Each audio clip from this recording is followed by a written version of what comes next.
other day I was on the street. I ran into a face, it was good to see. We talked a couple hours and we missed all of the taxis. As we realized what time it was, we both let out a sigh as we've always done. As we turned to leave. Hello ha? Hindi. No. Magandang gabi. Tama ka ko. Bye-bye. Welcome. You are now tuned in.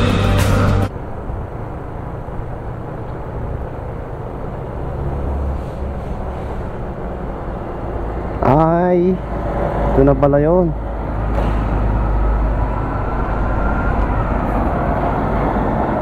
At yun, natapos din yung zigzag road na yun sa Atimonan. Ito, hindi ko na alam kung lugar na to, kung anong lugar na to.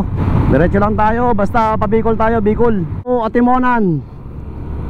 Atimonan na pala to.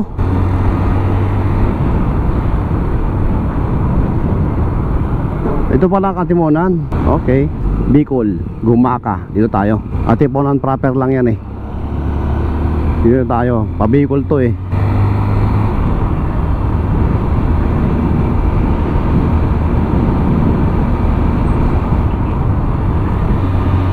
Ibig sabihin, hindi pa to Bicol, Quezon pa rin to. Ang laki ng Quezon din, no? Diyan pala yung proper ng Atimonan. Bicol tayo. Tabing dagat na to, oh. Tabing dagat pala rito, ayan, oh. Oh, tabing dagat siya, oh. Woohoo! Tabing dagat siya. Ayan, oh. Okay. Ba, maganda rito, oh. Ganda ng view.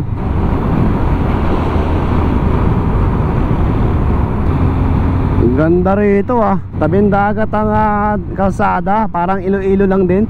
Ayan, oh. The other day I was on the street. I ran into a face, it was good to see. We talked a couple hours and we missed all of the taxis. As we realized what time it was, we both let out a sigh as we've always done. As we turned to leave, we knew this wouldn't be the last one. No. Welcome to Plaridel. View na naman ng Municipality of Plaridel. Yan, oh. Ang ganda naman dito, tabing dagat hanggang doon, oh. Oh, grabe, ang ganda ng kalsada rito, ah. Gumaka na to pala. Gumaka, nakita ko doon sa isda, oh. Gumaka. Hindi kasi natin alam yung mga taon-taon eh. Dito eh. Because that's how it flows when you're with the ones you love the most. And even when it's time to go, we know what we know. We don't have to. Grabe. Daanan pala ng tren yun. Buti na lang hindi matulis. Pagka matulis sa ngayon, patay na yung gulong ko. Patay. Buti hindi matulis yung ng tren. Ay! Ang bilis pa naman ang takbo ko. Wala man lang babala. May ipapakita lang ako sa inyo rito, mga kasopret. Tingnan nyo naman, oh. Nandito lang tayo sa sa bypass road ng Gumaka. Lahat ng mga dinadaanan ko ay puro bypass road. Hindi na ako dumadaan ng mga town. Kaya pag makita nyo, kasi ang mga bypass road nasa bundok yan eh, dumadaan. Kaya wala akong maipakita sa inyo. Kaya paminsan-minsan lang ako nag-o-open ng cam. Kaya walang bahay dito. Puro bukid eh, puro bundok eh. Ayan, oh. Ayan, oh. Puro kasi bypass road ang dinadaanan natin para mabilis. Hindi na tayo dumadaan ng mga town. Diretso lang tayo. Ang ganda rito, tinayo mga kasopret. Yung wire, oh. Ayan, oh. High tension wire, oh. Dumaan sa bundok. Ganda rito. Dito yan sa Gumaka bypass road going to Bicol. Ganda ng wire, oh. Parang sampayan eh. Saka nawawalan na ako ng boses eh. Parang nauuhaw na ako. Ito ay diversion road ng Lopez via Calawag. Straight lang tayo. Ayun, Bicol, oh. Straight, Calawag, straight. Straight lang tayo pala.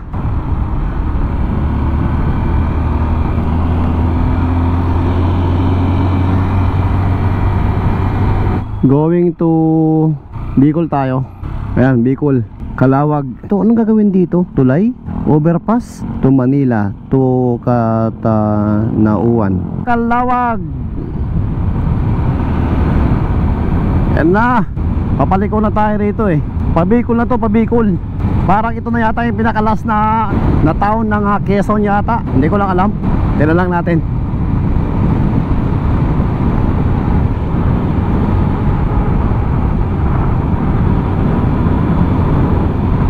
Magandang hapon sa inyong lahat. Magandang hapon na ba o tanghali pa? Tanghali pa ba? Oo, tanghali. Ayun, pwede ko kayong isalin sa vlog ko. Okay. So yun, tinatanong mo sa akin kung saan ako galing. Opo, sir. Galing pa ako sa Zamboanga talaga. Pero pabalik na ako sa Zamboanga. Galing ako ng Isabela, Baler, Kasiguran. Pabalik na ako sa bahay. Yun lang. Isang buwan na ako nagbibiyahe.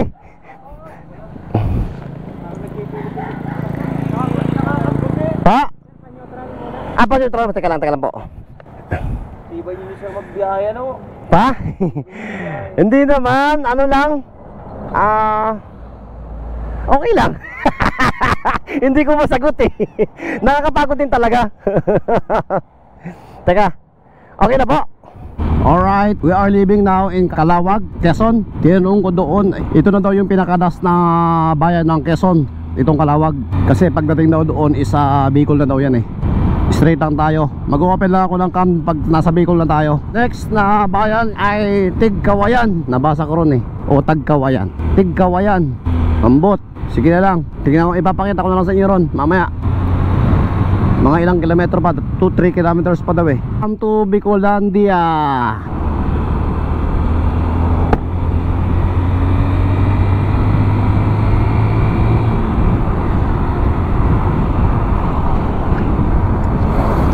Africano. Yes, welcome to Bicolandia. Bicolandia na to mga kasopret. Bicol na. Marami na ritong sili. Quezon province pa ba to? Tagkawayan? Boundary. Camarines. Bicol na to, kabila. Yung pala yung boundary. Okay. Pero bakit doon meron doon welcome na Bicolandia? Ang gulo naman nito eh. Siguro yung welcome doon na Bicolandia, doon na yung boundary niya siguro. Grabe, ang layo pa pala ng Matnog mga kasopret. 343 pa, 42. Yung nakalagay doon sa signage 300, ang layo pa nun Parang ano pa yun Cotabato pa yun Cotabato, Ipil. The other day I was on the street. I ran into a face, it was good to see. We talked a couple hours and we missed all of the taxis. As we realized what time it was, we both let out a sigh as we've always done. As we turned to leave, we knew this wouldn't be the last one. No. Because that's how it flows when you're with the ones you love the most. And even when it's time to go, we know what we know. We don't have to say goodbye, 'cause we never wonder why, if we'll be seeing each other again, 'cause we're true friends.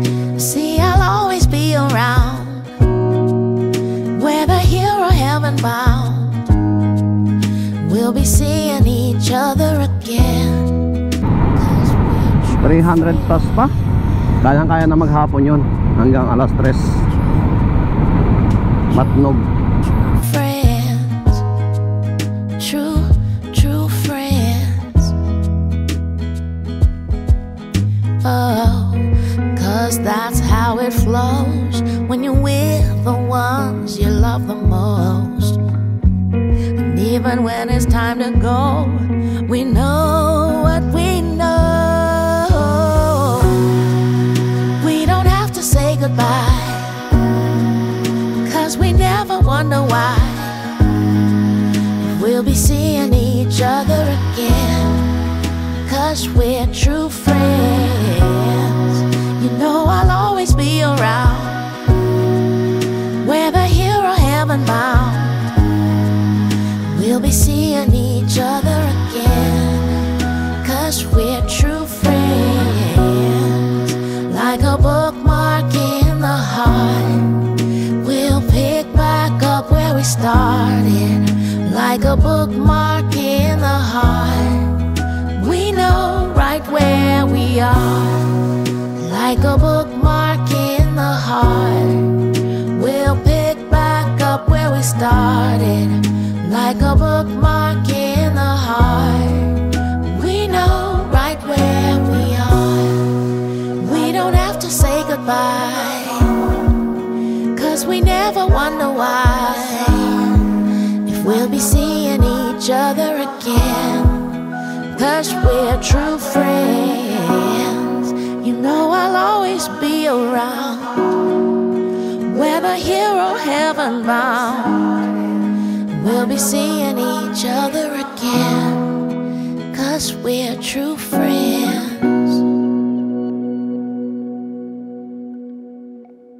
Hindi ko alam kung nasaan na tayo. Away, takbo lang tayo ng takbo. Dahan-dahan lang tayo, pero tumatakbo tayo. Tabing dagat na, oh, nakita ko.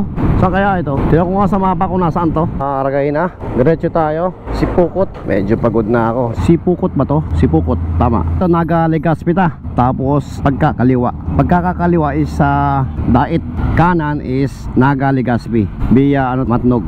Straight tayo. Sipukot na to. May Jollibee na rito, yo.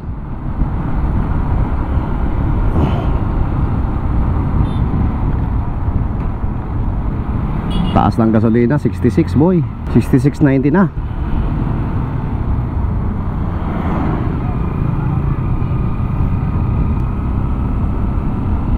$68 dito sa kabila, oh. 71 pa yun, ano, XCS. Mas mahal sa Shell, pinakamatindi sa Shell talaga. Nandito pa rin tayo sa Bicol. Medyo malayo-layo pa tayo ng Matnog. Sorry, hindi ko kayo na-i-update dun sa Naga. Kasi pagpasok ko sa Naga, nasira kasi yun, ano ko yung nag-hold dun sa camera ko. Nabasag siya, nabangga ako Pagkatapos ko maggasolina, bumili kasi ako ng tubig. Di tinanggal ko yung helmet ko. Tumama ron sa lamesa. Bumili pa ako ng Mighty Band dun sa hardware para idikit yung chin ko. Tapos siyempre, hindi ko muna kinabit kasi pinatigas ko. Habang nagdadrive ako, pinatuyo ko muna para makapit. Nandito na tayo sa, ano ba to? Daraga na yun LCC Daraga. Basta hindi ko na alam kung saan na to Gabi na, malayo pa raw ang nakita ko sa mapa. Malayo pa yung Matnog. Kung tutuusin talaga, yung Matnog isang araw lang hanggang sa Manila. Isang araw kayang-kaya, sobra-sobra. Kaya lang, ano talaga pahinto-hinto ako kasi laking abala nung GoPro ko, yung chin mount ko. Laking abala. Siguro mga isang oras ako naghanap pa ng paraan. Tapos umulan pa. Aray, umulan na naman. Teka, ito, umulan na naman. Tatago ko lang yung GoPro ko. Malakas na naman tong ulan Diretso na tayo kasi konti lang naman yung ulan Pagkasaka na lang pag lumakas, sisilong tayo. Pero nakakabit yung GoPro ko. Hindi ko alam kung saan na to Diretso tayo. Tapos Panayan traffic pa. Sa Legazpi, sobrang traffic. Ang tindi ng traffic doon. Ang laki pala ng city na yon. Sa Naga pala, Naga. Diretso tayo mga kasopret. Wag na natin anuhin yan kasi patak-patak lang naman yan, ulan na yan. Malapit na tayo sa Sorsogon. Ginabi na tayo. Alam nyo kung bakit ginabi tayo? Kasi 2 beses umulan, wala akong ilaw. Yon, may ilaw na. Nag-stop kasi ako kanina kasi nagpalit ako ng baterya. Malapit na tayo ngayon sa Sorsogon. Hindi ko na ipakita sa inyo yung magandang street light dun Papasok na tayo sa Sorsogon. Mga 2 hours na lang to going to Matnog. Stay lang kayo dyan. Pinapaspasan ko na mag-drive kanina pa. Kaso sobrang layo lang talaga. Nakaano na nga ako 500 plus na. Grabe, ang layo pala na itong Kabikulan Tapos kanina na pa ako, nasirahan pa ako. Kasi bigla siyang umulan. Tapos nabasa yung spark plug niya, ayaw mag-start. Sus, kinabahan na ako. Sabi ko, patay, ano kaya nangyari? Ang ginawa ko, pumunta ako sa gasolinahan. Tapos pinunasan ko ng tissue yun bumili ako ng tissue. Pinunasan ko ng tissue yung spark plug niya. Yun, umandar na. Ito, dire-diretso na tayo. Dapat pinalitan ko na ng spark plug cap. Dapat nagpalit na ako sa Manila nun. Kasi ang akala ko kasi hindi siya uulan 2 beses umulan. Ratratin muna natin to mga kasopret. Diyan lang kayo Ayun yung Sorsogon City Hall.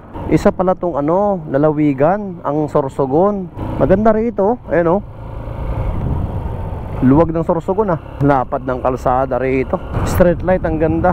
Yan, nais ko lamang ipakita sa inyo itong street light dito sa Sorsogon City. Going to Matnog na to. Di ba? Napakaganda. Hindi ko na nga alam kung malapit na ba tayo. Hindi na ako tumitingin sa aking cellphone. Yun sa Google Map. Wala na, hindi na gumagana. Ewan kung bakit. Going na to Matnog. Mga ano lang to, 65 kilometers na lang daw. Malapit na lang to. Maganda naman yung kalsada Tingnan nyo naman Grabe walang katapusan yung street light nila Mayaman tong lugar na to Sorsogon. Kaina pa ako bakbak ng bakbak dito Pagka ako may mga kainan, ay daming kainan. Tingnan nyo naman ang street light nila. Grabe yung street light na to. Ito ay papunta na ng Matnog. Nakita ko ron pa 56 kilometers na lang. Malapit na lang yun, 56 kilometers. Parang ano na lang yan, doblehin mo na lang yun Kabasan ng Ipil. Bakbak muna tayo. 100 muna tayo. 100. Walang katapusan Kanina pa ako ilang kilometro to itong straight na kalsada na to dito sa Matnog. Sorsogon Matnog. Straight na straight yung kalsada may street light pa. Napakayaman tong lugar na to Yan talaga yung mga makikita mo talaga na dito ginagamit yung pera ng gobyerno sa street light. Tingnan mo naman street light Hindi nang hinayang sa street light May ilaw talaga yung kalsada Napakaganda Walang katapusan yung street light.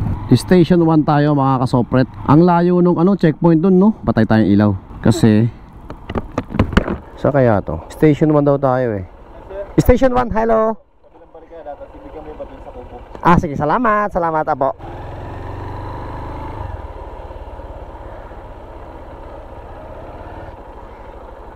Kailangan i-record muna yung mga vehicle, kung saan ka pupunta. Tapos sila yung magde-decide na kung saan ka ilalagay, kung anong barko. Santa Clara daw. Santa Clara. Saan ba to? LGUP? May LGUP pa.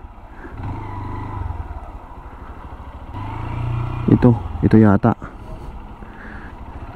Magkukuha lang akong ticket Ay, susi ko nasaan? Minsan nakakalimutan ko. Nakalimutan ko na yung susi ko kung saan ko nalagay. Nandito lang para sa bulsa ko. Tapos na rin pagbabayad sa barko. Pamasahe ay 500 plus dun sa LGU ay 35. Tapos dito sa passenger terminal fee is 95. So kayo na lang magkwenta. Tapos pagkatapos nun tatatakan ng Coast Guard. So yun lang, move na tayo sa loob barko. Dito yan sa Matnog magkape muna tayo. Ang layo nung yun from dun sa dito sa Matnog mga kasopret. Pagpasok mo rito sa barko dito sa pier, ang layo pa nung doon, Kubo. Bago ka makapasok, interviewin ka nila ron. Tapos pagka-interview nila sa'yo, tatanungin pangalan mo, kung anong pangalan mo, apelido, tapos saan ka pupunta, telephone number. Katapos noon, ibibigay mo yun yung registro ng motor mo. I-record nila, recording lang. Magre-record sila. Tapos move ka na naman sa station 1. Ayan yung station 1, yung isang kubo. Tapos meron silang ibibigay sa'yo na doon sa station 1, yung sa isang kubo, first na kubo, meron na silang ibibigay na papel doon, pipil upan mo yun. Pagkatapos, pagka-fill up mo, punta ka doon sa kabilang kubo. Tapos move ka na naman, wala ka pang babayaran doon. Pagka move mo dyan, pupunta ka na roon sa barko, yun kung saan kanila inassign na barko. Tapos magbabayad ka roon, 500 ang bayad. Tapos pagkatapos doon, magbabayad ka ng LGU 35 sa motor at ikaw. Tapos 15 sa motor, 15 rin sa tao. Tapos doon sa terminal fee, passenger terminal fee is 95. Yun lang. Pag sa Bacolod, napakadali lang Pagpasok mo sa gate, isang bayaran lang. Sa barko ka na magbabayad ng bayad mo sa motor, pamasahe. Yun lang. So move na tayo sa punta na tayo sa pier. Malayo-layo pa to. Siguro mga 10 kilometers from dun sa bayaran hanggang dito. So i-update ko lang kayo doon. Ito na tayo sa loob. Doon na. Pier, Chief, pier. Magandang gabi. Oo, may resibo na ako. Pagod na yung ko Pagod na Munti kang palumipad? Munti kang palumipad doon Yun. Abante na ako, Jeff. Yes, sir, kanan. Thank you. Diretso tayo mga kasopret. Ito, meron na naman isang guard. Magandang gabi, ma'am. Ito.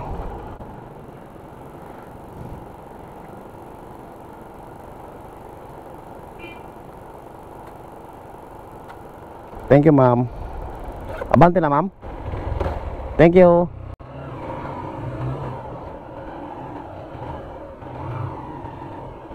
Yan ang gusto ko eh.